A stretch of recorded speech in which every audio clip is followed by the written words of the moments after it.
vaksin-vaksin itu sebetulnya bisa diperoleh secara gratis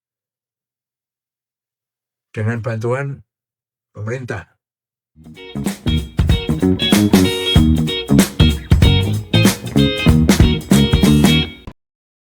Selamat berjumpa para sahabat sehat. Ketemu lagi dengan saya, Dr. Budi Pranowo, spesialis penyakit dalam dari Klinik Eksekutif Sito di Yogyakarta. Ini adalah video saya yang ke-22, video edukasi kesehatan. Judulnya Terhambat Menjangkau Perisai Infeksi. Mari kita kaji bersama. Ada pernyataan yang mengejutkan dari seorang pejabat Kementerian Kesehatan Republik Indonesia, yaitu Dr. Prima Yosefin. Beliau mengatakan bahwa lebih kurang 14,5 juta anak di dunia tidak kebagian atau tidak mendapatkan imunisasi. Istilahnya zero dose. Indonesia peringkat ke-6 dalam hal zero dose itu. Jika dirinci dengan angka kurang lebih 1,3 juta anak Indonesia tidak mendapat imunisasi dasar dalam periode tahun 2019 sampai 2023. Zero dose ini kenyataan yang pahit, yang menyedihkan. Karena terlewatnya imunisasi dasar ini menjadi ancaman akan kemungkinan terjadinya lonjakan penyakit infeksi di kalangan anak-anak. Bahkan tidak mustahil bisa terjadi wabah atau KLB, kejadian luar biasa penyakit infeksi di kalangan anak-anak di dunia termasuk di Indonesia. Kita kaji ulang, zero dose artinya apa? Zero dose itu artinya bahwa anak tersebut belum pernah menerima satu pun vaksinasi dasar pada saat bayi atau balita. Misalnya BCG, yaitu vaksin anti-TBC, DPT, vaksin anti penyakit difteri, pertusis atau batuk rejan dan tetanus, polio, vaksin anti penyakit lumpuh layu, dan hepatitis B, vaksin untuk mencegah radang hati, kegagalan fungsi hati, dan kanker hati.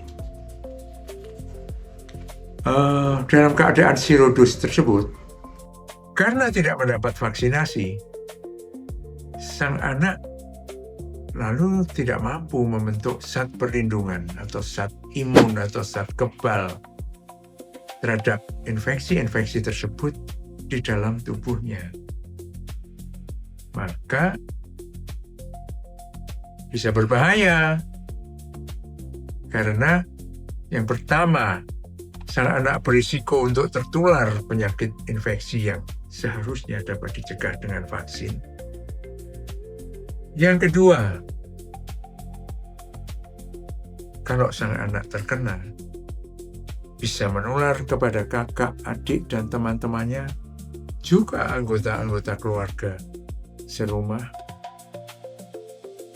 Yang ketiga, lebih luas lagi, itu bisa menular ke masyarakat dalam arti luas. Nah, kenapa bisa zero dose? Kenapa bisa anak-anak itu tidak kebagian? Apakah orang tuanya tidak mempunyai biaya untuk suntik vaksin?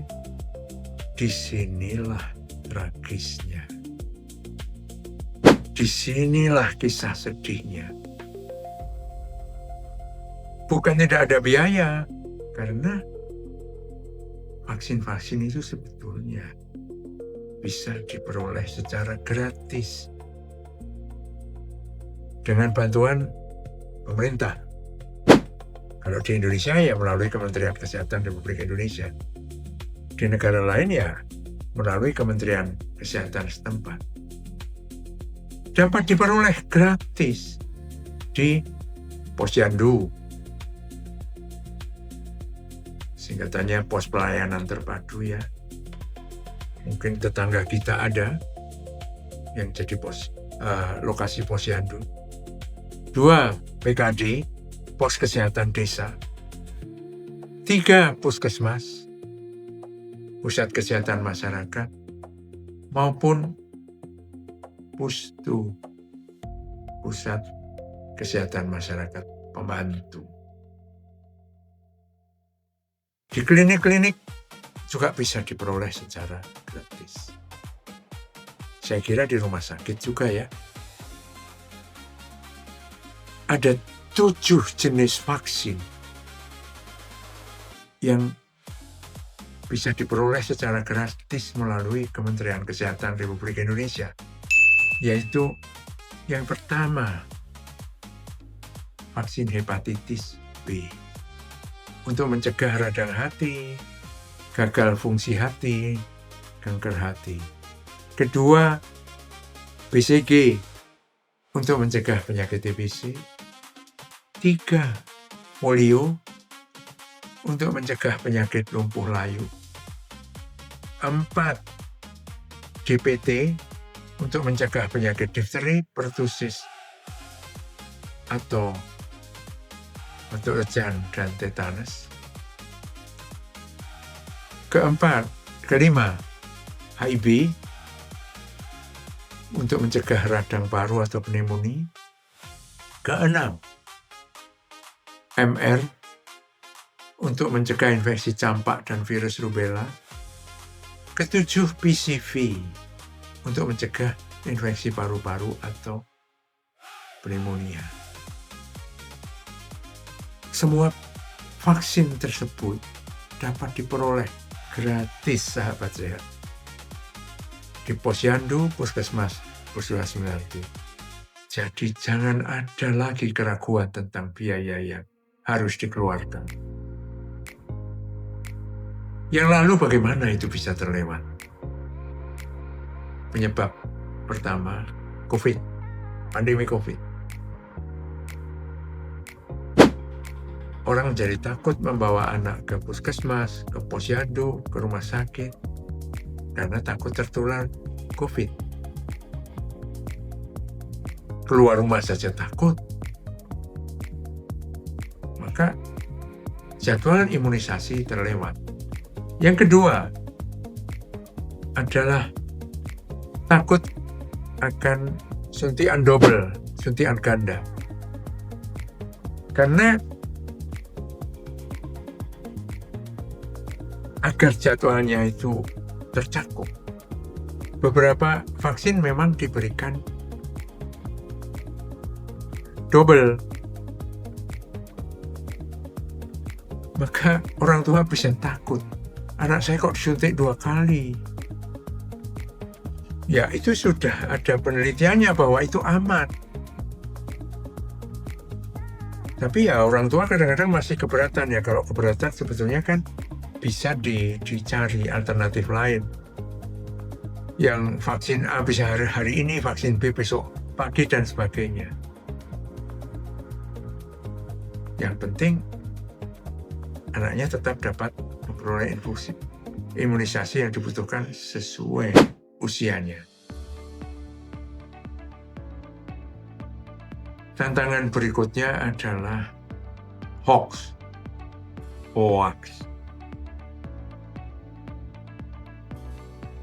Hoax yang menyerang vaksin. Vaksin bahaya, jangan boleh anaknya divaksin, jangan mau vaksin. Ya ini kita sudah lihat sejak dulu kan, vaksin COVID kan juga ditentang begitu. Dan seringkali hoax itu tanpa bukti ilmiah. Hoax ini juga disebarkan oleh kelompok anti vaksin. Katanya vaksin bikin cacat, bikin autisme, dan berbagai berita yang tidak benar. Ada juga yang menentang vaksin karena alasan agama. Hal-hal seperti itu akhirnya mempengaruhi keputusan orang tua untuk memberikan imunisasi kepada anak. Apa yang harus kita lakukan? Ya dorong keluarga atau kerabat kita, tetangga kita, teman kita yang memiliki balita untuk memberikan imunisasi dasar kepada anaknya secara lengkap. Sebarkan informasi tentang imunisasi dasar lengkap dari sumber terpercaya. Karena sumber berita sekarang banyak sekali kan. Sumber yang ngawur kan banyak. Lalu yang ketiga, dukung layanan imunisasi di posyandu, di pos kesehatan desa, di puskesmas dan fasilitas kesehatan lain yang ada di sekitar Anda. Jangan dihalangi, tapi justru didukung. Semoga masalah zero dose ini bisa diatasi. Sekian video yang ke-22. Semoga bermanfaat. Terima kasih.